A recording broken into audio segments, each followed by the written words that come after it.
have never felt it to this extent. Helpless, hopeless, disappointed, poor and miserable in my life. Our friends are going to get killed. They're going to kill us. Our women are not going to have any more rights. And that's all. हालत ख़राब हो गया अफ़गानिस्तान से, और भी हालत ख़राब होगा। अभी लेडीज़ को जाने स्कूल नहीं देगा। ये रात में किसी को अगर रात में बाहर देखा, घर से बाहर देखा, उसको मार दे। ये थी अफगानिस्तान की ग्राउंड रियलिटी। लेकिन आपको भारत में कई लोग ऐसे मिल जाएंगे जो तालिबान को खुल के अपना समर्थन दे रहे हैं। अब चाहे वो समाजवादी पार्टी का नेता हो या फिर मुस्लिम पर्सनल बोर्ड लोग के मौलाना, या फिर आपको ऐसे कई लोग दिखेंगे जो खुलकर या फिर इनडायरेक्टली वे में तालिबान का समर्थन करते हैं। तो क्या है ये तालिबान और कौन है ये लोग, और अफगानिस्तान में तालिबान की सरकार कैसे बनेगी और बिना लड़े तालिबान कैसे जीत गया, और अमेरिका की इतनी बड़ी फौज तालिबान से कैसे हारी, ये सब जानेंगे आज के हम वीडियो में। आप देख रहे हैं अनुज्ञा टीवी, मैं हूं अनुज राजपूत और आज का वीडियो देखने के लिए बहुत बहुत धन्यवाद। तो चलिए जय हिंद और जय श्री राम के साथ शुरुआत करते हैं। अब तालिबानी समोसा आपको खाना है तो अफगानिस्तान के इतिहास के आलू को तो उबालना पड़ेगा। तो चलिए सीधा चलते हैं अफगानिस्तान के इंडिपेंडेंस यानी थर्ड एंग्लो अफगान वॉर 1919, जब अफगानिस्तान आज़ाद हुआ। उस टाइम पे पूरे भारतीय कॉन्टिनेंट है उस पर ब्रिटिश का राज हुआ करता था, सेम अफगानिस्तान पे भी ब्रिटिश का राज हुआ करता था। तो 1919 में जब आखिरी वॉर हुई, ब्रिटिश को लगा कि भैया हम अफगान नहीं जीत सकते, तो उन्होंने दुरंत लाइन बना दी जो कि अफगानिस्तान और पाकिस्तान को अलग करती है। जैसे ही अफगानिस्तान ब्रिटिश के चंगल से छूटा, वहाँ पे तुरंत आगे राजाशाही और किंग जाहिर शाह बने वहाँ के राजा। इस पर एक बात गौर करने जैसी है और बहुत ही धन्यवाद करने जैसा है। कोटि कोटि नमन श्री वल्लभ भाई जी पटेल को, सरदार वल्लभ भाई पटेल को। उन्होंने भारत को जब आज़ादी मिली 1947 में, तो 562 छोटे छोटे राजे रजवाड़े को समझा बुझा के इकट्ठा किया, वरना आज क्या ही हाल होता। अब सीधा धीरे धीरे बढ़ते अफगानिस्तान की हिस्ट्री में, तो किंग जाहिर शाह 1960 तक धीरे धीरे उन्होंने मॉडर्नाइजेशन करना शुरू कर दिया, आधुनिकता लाना शुरू कर दिया। वो एक राजा थे लेकिन धीरे धीरे वो डेमोक्रेसी की तरफ बढ़ रहे थे। कैसे? उन्होंने इलेक्शन रिफॉर्म्स लाना चालू कर दिया, वुमेन्स को राइट देना शुरू कर दिया। उस टाइम पे औरतें कॉलेज जाती थी, अपना मन चाहा कपड़ा पहनती थी, मॉडर्न कपड़े पहना करती थी और किसी भी तरह की कोई पाबंदी नहीं थी वहाँ। अब किसी भी राजाशाही में सबसे खराब बात ये होती है, ड्रॉबैक ये होता है राजाशाही का, कि तख्ता पलट कभी भी हो सकता है। तो सेम तख्ता पलट हो गया 1973 में। उन्हीं के कजिन भाई, किंग जाहिर शाह के कजिन भाई दाऊद खान ने सत्ता के लिए, गद्दी के लिए उनको मार दिया और गद्दी ले ली अपने हाथ में। अभी 1973 चल रहा था, मॉडर्न टाइम चल रहा था। तो दाऊद खान ने सोचा कि अब राजा बनने का तो क्या ही मतलब है, अब मैं बनूंगा प्रेसिडेंट, हमको चाहिए फुल इज्जत। तो प्रेसिडेंट के साथ साथ प्रेसिडेंट और पीएम दोनों खुद ही बन गए। मतलब अनोखी बात है ना, प्रेसिडेंट और पीएम दोनों खुद ही दाऊद खान बन चुके थे। और इस समय चल रहा है 1973 का।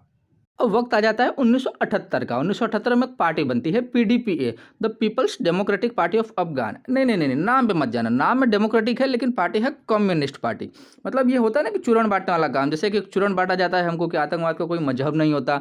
लेकिन आप गूगल पे गूगली डालोगे कि टेररिस्ट ऑर्गेनाइजेशन इन वर्ल्ड, तो आपको रिसर्च में आएगा कि ISIS, Islamic state of Iraq and Syria, Islamic जिहाद यूनियन, हरकत उल जिहाद इल इस्लाम, इत्यादि इत्यादि बहुत से ऑर्गेनाइजेशन मिलेंगे। तो इससे मुझे योगी जी की एक बहुत अच्छी बात याद आती है जो कि आपको भी सुननी चाहिए। दंगा शुरू करने वाला ना हिंदू होता है ना मुसलमान होता है। कैसी बात कर रहे हैं आप? मैं सच्ची बात कर रहा हूं। आज लोग कह देंगे कि ISIS के साथ लड़ने वाले लोग ना हिंदू है ना मुसलमान है, फिर उनके लिए फतिया क्यों पढ़ा जा रहा है? आप कहते हैं कि आतंकवाद की कोई जाति नहीं होती, और राम जन्मभूमि पर हमला करने वाले आतंकवादी जब वहां सुरक्षा बलों के हाथों मारे जाते हैं तो उनके लिए फतिया पढ़ा जाता है। क्यों नहीं उनको, ओसामा बिन लादेन को अमेरिका ने समुद्र में डाल दिया, पता ही नहीं लगा कहां चला गया, वैसे क्यों नहीं उनके साथ व्यवहार करते हैं? फिर इसलिए मैं कह रहा हूं, अगर जाति नहीं मजहब नहीं, समाप्त करिए। आतंकवाद की कोई जाति नहीं, कोई मजहब नहीं, आप उसके साथ उसी प्रकार का व्यवहार करिए। आप आतंकवादी है, मिट्टी तेल छिड़क करके आग लगा दीजिए, फेंक दीजिए उसको, जिससे पता ही ना लगे। क्या मतलब है? अब जैसे रसिया को पता चला, जो कि उस टाइम पे USSR यानी सोवियत यूनियन हुआ करता था, कि भैया PDPA तो कम्युनिस्ट है, तो रसिया के तो कान खड़े हो गए कि ये तो अपनी ही मौसी का लड़का निकला, इसको तो सपोर्ट करना बनता है। तो रसिया और PDPA दोनों ने मिलके दाऊद खान का केस निपटा दिया। अब अफगानिस्तान में आ गई PDPA की गवर्नमेंट और इसको फुल सपोर्ट मिला रशिया का, तो इन्होंने आधुनिकता का काम चालू किया। अब कम्युनिज्म में आधुनिकता यानी क्या?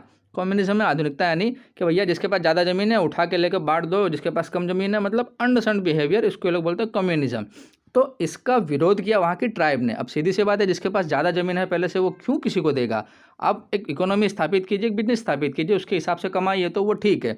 पर इन लोगों ने काम कम्युनिज्म के बेस पर शुरू किया, जिससे बहुत लोगों ने अपोज किया। का विरोध होना शुरू हुआ तो पीडीपी ये भी कम्युनिस्ट गवर्नमेंट थी। अब कम्युनिस्ट गवर्नमेंट बड़े प्यार से समझाती है, तो कनपट्टी पे गन रख के समझाना शुरू किया उन लोगों ने, और जो नहीं समझे उनका केस वहीं ख़त्म होते गया। लेकिन ये पूरे अफगानिस्तान में फैल गया था। जितनी भी ट्राइब थी सब अलग अलग जगह अलग अलग विरोध कर रही थी। तो जिससे रिजल्ट क्या हुआ कि पीडीपी की स्टेबिलिटी डाउन होने लग गई, पीडीपी गवर्नमेंट की। तो उन्होंने भैया रशिया के पास जाके मदद मांगना शुरू किया कि भैया हमको बचाइए, हम आप ही की मौसी के लड़के हैं। अब जब पीडीपीए ने सोवियत यूनियन यानी रशिया से मदद मांगी, तो रशिया को अपना भैया वर्षों पुराना सपना दिखाई दिया। ब्रिटिश इंडिया के टाइम पे जब जाएंगे, उस टाइम पे जब ब्रिटिश इंडिया हुआ करता था, यानी पाकिस्तान नहीं था, तो पूरा ब्रिटिश इंडिया, पाकिस्तान, अभी का अफगानिस्तान, सब ब्रिटिश इंडिया के अंडर में आता था। तो भैया रशिया यूएसएसआर का सपना था कि अफगान अगर हम हड़प लें कैसे भी करके, अफगानिस्तान पर अगर अपना राज हो जाए, तो धीरे धीरे वहाँ का जो ब्रिटिश इंडिया यानी आज का जो पाकिस्तान है, वहाँ के थ्रू भैया अरबियन सी पे एक बार अपना कब्जा हो जाए, तो फिर सी के थ्रू ट्रेड करेंगे। अब ये सपना उनको पीडीपीए की मदद में दिखाई देने लगा कि भैया ये तो वापस हो सकता है।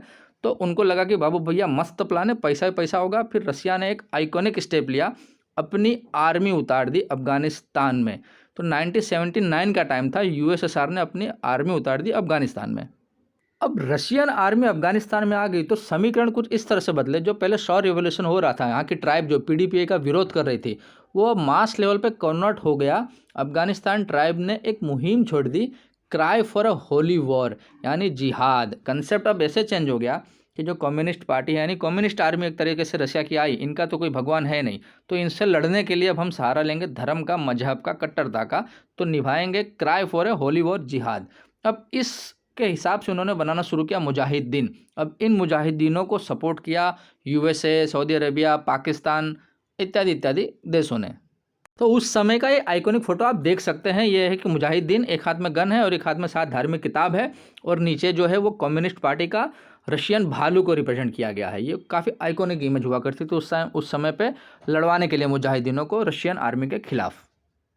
अब मन में एक सवाल आता है कि भैया यूएसएसआर उस टाइम पे इतना बड़ा देश हुआ करता था, जब 15 इकट्ठा, अभी के 15 देश और रशिया लेके इतना बड़ा यूनियन था, सोवियत यूनियन, वो उनके सामने ये अफगानिस्तान के जो मुजाहिदीन जिहादी हैं ये कैसे लड़ पाए? तो इसका जवाब है भैया गुरिल्ला वारफेयर। अफगानिस्तान का सबसे बड़ा बेनिफिट है कि वहाँ का जो हिंदू कुश माउंटेन रीजन है वो बीचों बीच में है।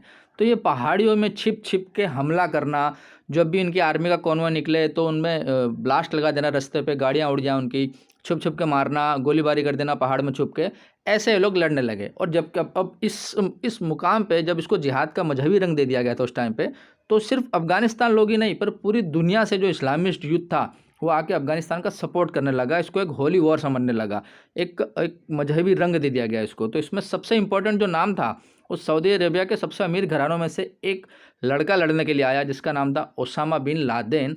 बात है 1980 की। अब मुजाहिदीनों को लड़ने में सबसे ज़्यादा मदद की है भैया अमेरिका ने। अमेरिका ने पाकिस्तान के थ्रू बहुत सारे वेपन सप्लाई के, बहुत सारे आर्टिलरी सप्लाई के, सारी चीज़ें प्रोवाइड की कि वो मुजाहिदीन रशिया से लड़ सकें।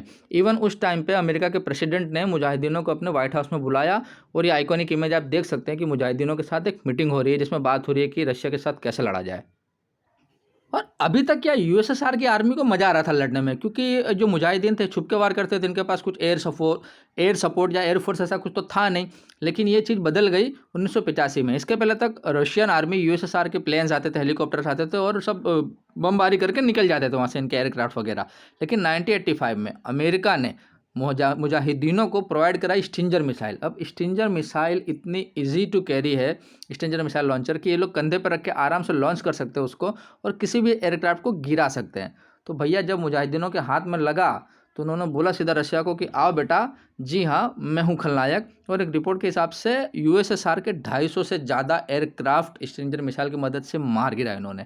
तो रशिया की हालत अभी ऐसी हो गई थी कि 1979 में जो बॉस स्टाइल में इन्होंने एंट्री ली थी अफगानिस्तान में, 10 साल बाद 1989 आते आते इनकी कमर टूट गई, और इनका ऐसा हुआ कि भाई हमारी गलती हो गई, हमसे ना हो पाएगा, अब हमारी फोर्स को तो यहाँ से निकालना पड़ेगा। तो 1989 में यूएसएसआर रशिया अपनी फोर्स को अफगानिस्तान से एग्जिट करा दी इन्होंने। अब आपके मन में सवाल आएगा कि जो सारी लड़ाई थी, जो सारा जिहाद था रशिया के खिलाफ था, रशिया तो चला गया 1989 में, तो भैया होली वॉर तो ख़त्म हो गई, जिहाद तो ख़त्म हो गया। लेकिन वेट भाई, असली खेला तो अब शुरू होने वाला था। अब 1989 में अफगानिस्तान से रशिया जैसे ही गया, यूएसएसआर की फोर्स गई, तो उन्होंने मोहम्मद नजीबुल्लाह की सरकार खड़ी की और बोला कि भैया हमें माफ़ करो, हम यहाँ से निकल रहे हैं। तो इसके बाद तो वॉर ख़त्म हो जानी चाहिए, जो भी ये वॉर लॉर्ड्स थे। लेकिन अब अफगानिस्तान पर राज कौन करेगा, सुप्रीमेसी के लिए अब ये लोग आपस में लड़ना शुरू हो गया। इन लोगों का सत्ता का जो नंगा नाच था वो शुरू हो चुका था और धीरे धीरे गुटबाजी भी होना शुरू हो गई थी। जो मुजाहिदीन एक कॉमन कंसेप्ट के लिए लड़ रहे थे कि भैया रशिया के खिलाफ जिहाद है, लड़ाई करनी है, वो अब बढ़ चुके थे। अब नदन अलायंस बन चुका था, आगे आगे तालिबान बनेगा और अलकायदा भी बनेगा, जिसके बारे में हम धीरे से और देखेंगे। लेकिन इसी बीच भू राजनीति की दुनिया में यानी जियोपॉलिटिक्स की दुनिया में बहुत बड़ा कांड हो चुका था। वो कांड था कि यूएसएसआर था जो सोवियत यूनियन, ये टूट गया, टूट के चूर हो गया, बट गया, मतलब समझ लो 15 अलग अलग देश बन गए, रशिया टूट गया। तो सोचो कितना बड़ा लॉस हो गया रशिया को उस समय पे। और इधर अफगानिस्तान में सुप्रीमेसी के लिए जो नंगा नाच चल रहा था वो अपनी चरम सीमा पे पहुंच चुका था और इसी मजहबी कट्टरता और अफगान पर राज करने की अभिलाषा से जन्म हुआ तालिबान का। जी हाँ, ये वही तालिबान है जिसको हमारे इंडिया के देश में भारतीय ही खुल्लम खुल्ला सपोर्ट करते हुए दिखाई दे रहे हैं। कोई इनको मंगल पांडे बता रहा है तो कोई भैया आज़ादी के लिए लड़ने वाला क्रांतिवीर, जबकि तालिबान एकमात्र मजहबी कट्टरता परोसने वाला सिर्फ एक संगठन था जिसका एम था कि जो अफगानिस्तान में जैसे 1960s में देखा होगा कि औरतें स्कूल जाती थी, डेमोक्रेसी की तरफ बढ़ रहा था राजाशाही से, चुनाव वगैरह होते थे, तो इनका एकमात्र एम था कि इस्लामिक एमायरेट्स ऑफ अफगानिस्तान बनाना और शरिया लॉ लागू करवाना। तो 1990 में 1990 में जिस आइडियोलॉजी के साथ तालिबान का जन्म हुआ, 1990 से 1996 1996 तक इन्होंने धीरे धीरे आपस में जो वॉरलॉर्ड सारे लड़ रहे थे, जो सारे मुजाहिदीन थे, उनको धीरे धीरे करके निपटाना शुरू कर दिया और 1996 में प्रॉपर तालिबान का राज है अफगानिस्तान में, तालिबान की सरकार आई एक तरीके से कह सकते हैं। और इनके राज में भाई साहब औरतें, बच्चे और उनकी जो जिंदगियाँ थी वो जीते जी नर्क हो गई। समझिए एक टाइम पे 1960 में मॉडर्न जबकि राजाशाही थी, उस टाइम पे भी मॉडर्न कपड़े पहनना, कॉलेज में जाना, पढ़ना लिखना, इलेक्शन में पार्टिसिपेट करना, एज ए वुमेन हर चीज़ में पार्टिसिपेट करना, जॉब करना, उनको इतने राइट्स दिए जाते थे, जो कि अब तालिबान का 1996 यानी ऑलमोस्ट 2000 के आसपास आते आते उनको घर में कैद करके रखा जाने लगा, उनको जो हिजाब के नाम पे तंबू पहना के घुमाया जाने लगा। ऑलमोस्ट मतलब शरीर का एक भी पार्ट दिख गया अगर औरत का तो उसको पब्लिक में ले जाके मार दिया जाता था, गोली मार दी जाती थी या फिर कोड़े मार के टॉर्चर करने की सज़ा थी। यानी 2002 के आसपास आप समझ लीजिए, एक यूनिसेफ की रिपोर्ट के हिसाब से दुनिया की सबसे बदतर, सबसे ख़राब जगह अगर औरतों के लिए कोई थी तो ये था अफ़गान, और वो भी शरिया लॉ के अंडर, जो कि तालिबान के अंडर में था। अब आपके मन में सवाल आ रहा होगा कि भैया तालिबान के अंडर में अफ़गानिस्तान, जब तालिबान इतना ही क्रूर है, ये हालत है औरतों बच्चों की, ज़िंदगी जीते जी नर्क हो गई है, तो इंडिया में क्यों सपोर्ट किया जा रहा है तालिबान को? कौन लोग हैं इंडिया में सपोर्ट करने वाले? तो इसको भैया इस केस से समझिए आप। एक बार यति नरसिंहानंद सरस्वती जी ने हाल ही के टाइम में कुछ ब्लास्फेमी कर दी होगी या कुछ कहा होगा, वो आप अलग से इंटरनेट पर देख सकते हैं। तो इसके विरोध में अगर उन्होंने कुछ गलत कहा तो उन पर केस करो, हमारा जो कानून है उसके अंडर कार्रवाई करो, उसकी छूट है आपको। लेकिन आप आम आदमी पार्टी के अमानुल्लाह खान की ट्वीट पढ़ी है, वो कहते हैं कि भैया हमारे हिसाब से इनकी जुबान गर्दन दोनों काट देनी चाहिए। समझ रहे हैं? यही तो है शरिया लॉ। शरिया लॉ यही है कि चोरी हो तो हाथ काट दो, ब्लास्फेमी की यानी खुदा के बारे में कुछ बोल दिया है, डाउट कर लिया, क्वेश्चनिंग कर ली तो जुबान काट दो। अब औरतों की ज़िंदगी नरक होने के पीछे का कारण ही यही है कि शरीर का कोई भी हिस्सा, या जैसे हाथ दिख गए, रात को औरतें बाहर जाती हुई दिख गई, नौकरी करते हुए दिख गई, पढ़ते हुए दिख गई। 8वीं तक खाली पढ़ाई अलाउड है, 8वीं के बाद 8th क्लास के बाद औरतों को पढ़ना अलाउड नहीं है। और ये सब अगर पकड़े गए तो ऐसा नहीं कि डांट डपट के समझा दिया जाएगा, सीधा रोड पर ले जाके भून दिया जाएगा या फिर कोड़े मारे जाएंगे। ये था तालिबान का अफगानिस्तान। तो अब आपको थोड़ा बहुत आइडिया लग रहा होगा कि तालिबान और जो इंडिया में उनको सपोर्ट करने वाले हैं उनके बीच का जो कॉमन लिंक है ये थोड़ा शरिया लॉ की तरफ ज़्यादा है। ठीक है, मतलब समझ रहे हो ना? यानी समझ रहे हो ना? अब यहाँ पे आपको एक और डाउट आएगा कि भाई साहब अमेरिका ने तालिबान की इतनी मदद की रशिया से लड़ने में, यूएसए से लड़ने में इतनी मदद की, स्ट्रेंजर मिसाइल प्रोवाइड कराई, पूरे गांव भर के उनको वेपन दी, आर्टिलरी दी, पाकिस्तान के थ्रू इतनी हेल्प करवाई कि वो लोग वॉर जीत गए रशिया से। अब तो तालिबान की सरकार भी बन गई अफगानिस्तान में। फिर ऐसा क्या हुआ कि अभी जो देख रहे हैं न्यूज़ में कि अमेरिका और तालिबान दुश्मन हो गए, अमेरिका ने अपनी आर्मी उतार दी, सब मतलब ये कांड की शुरुआत कहाँ से हुई?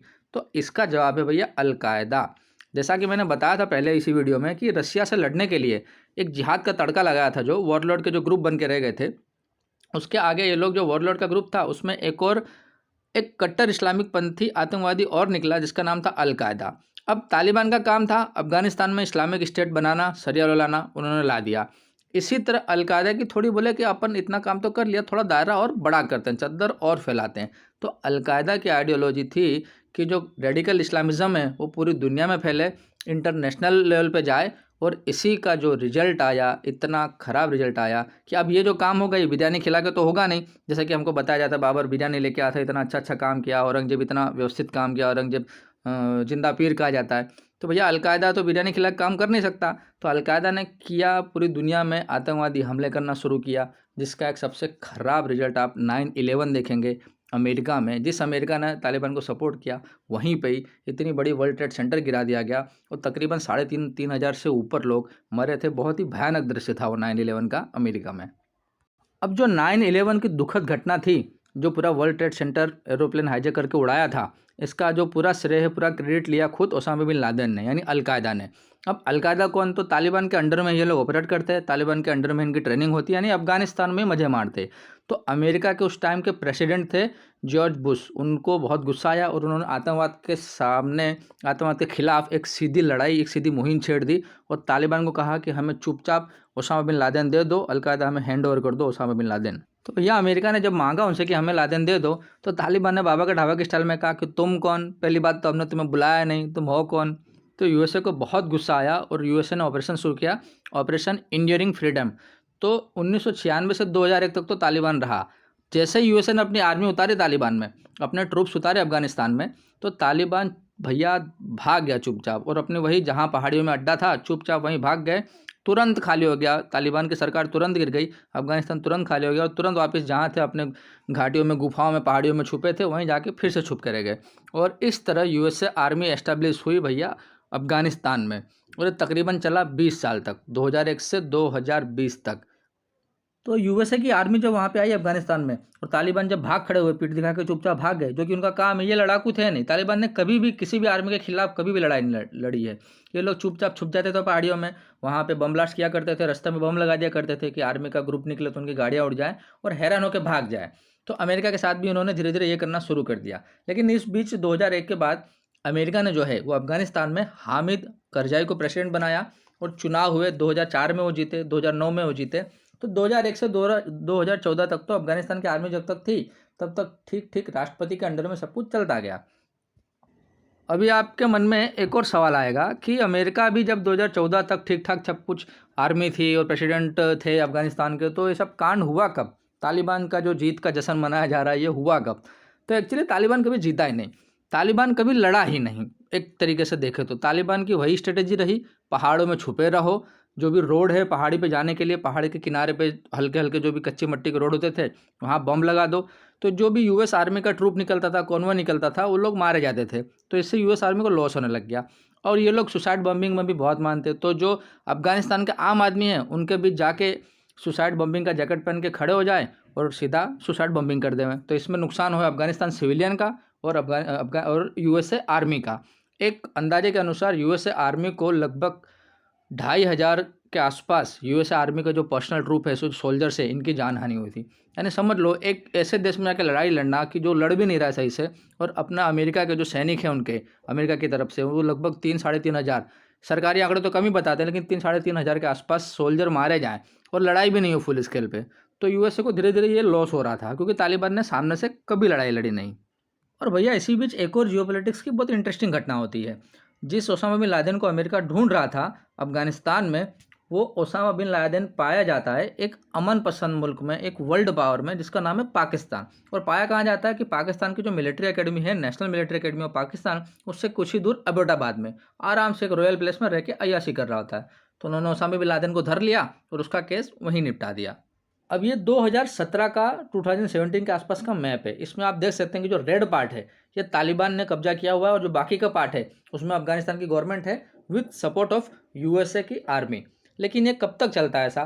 फिर यहाँ जियोपॉलिटिक्स में अपने अमेरिका की तरफ जाएंगे तो अमेरिका में इलेक्शन हुए और इलेक्शन में हमारे बड़ू चचा जॉय बिडेन आ गए और ट्रंप हार गए। पूरी दुनिया खुशी मनाने लगे कि चलो एक सन की आदमी गया, अब जॉय बिडेन आए, अब रिलेशन अच्छे होंगे, फलाना टिमकाना। लेकिन चचा ने तो ब्लंडर ही कर दिया। इन्होंने अभी 2021 में ये भाई डिसीजन लिया कि अफगानिस्तान में हमारी जो आर्मी है यूएसए की हम ले जाएंगे वापस। अब अफगानिस्तान अपनी लड़ाई खुद लड़ेगा, हम जवाबदार नहीं हो सकते। हमारे बहुत सारे जो लॉस हो रहा है वो हम और जस्टिफाई नहीं कर सकते उसको।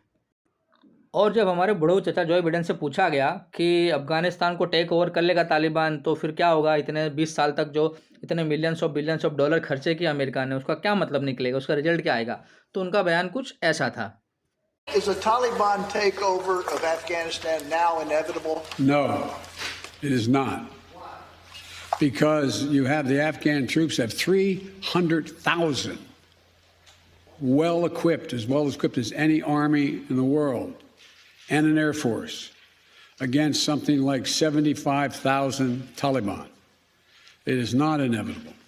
अब आपको लगेगा कि भैया बिडेन साहब की बात तो सही है कि भैया जो 3 लाख की अफ़गानिस्तान आर्मी है जिसको ट्रेन किया है यूएसए की आर्मी ने अपने तरीके से टैक्टिक सिखाई है, लड़ना सिखाया है, ये तो लड़ लेगी अफ़गानिस्तान के तालिबान से।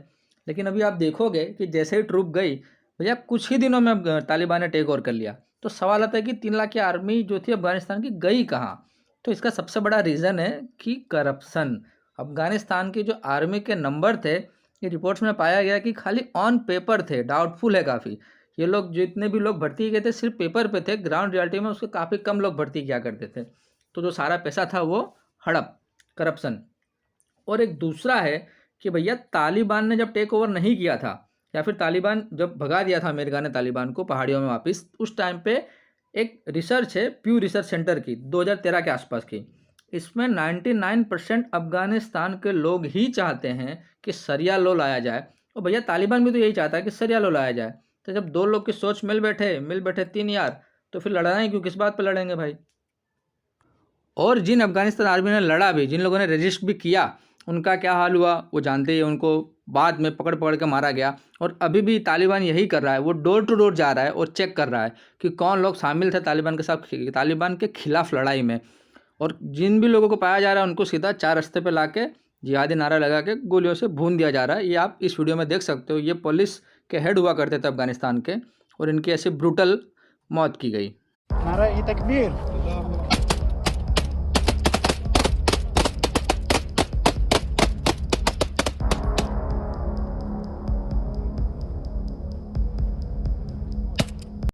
कहते हैं भगवान हर जगह अपने बंदे के पास नहीं पहुंच पाता, इसलिए उसने माँ का सृजन किया।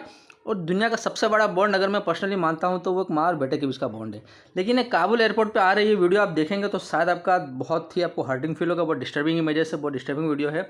एक माँ अपने बच्चे को, छोटे से बच्चे को, जो भी ढंग से मतलब बड़ा भी नहीं हुआ है, छोटा सा आप नवजात समझ सकते हो, उसको बॉर्डर के पार, फेंसिंग के पार फेंक रही है ट्रूप के पास कि आप इसे ले जाइए, तालिबान में इसका कोई भविष्य नहीं, तालिबान में जिंदा नहीं रह पाएगा। ये वीडियो आप ध्यान से देखिए और फिर ज़रा सोचेगा उन लोगों के बारे में कि कौन है वो लोग जो भारत में रह के तालिबान को सपोर्ट कर रहे हैं, जहां औरतों की ज़िंदगी नर्क हो जाती है।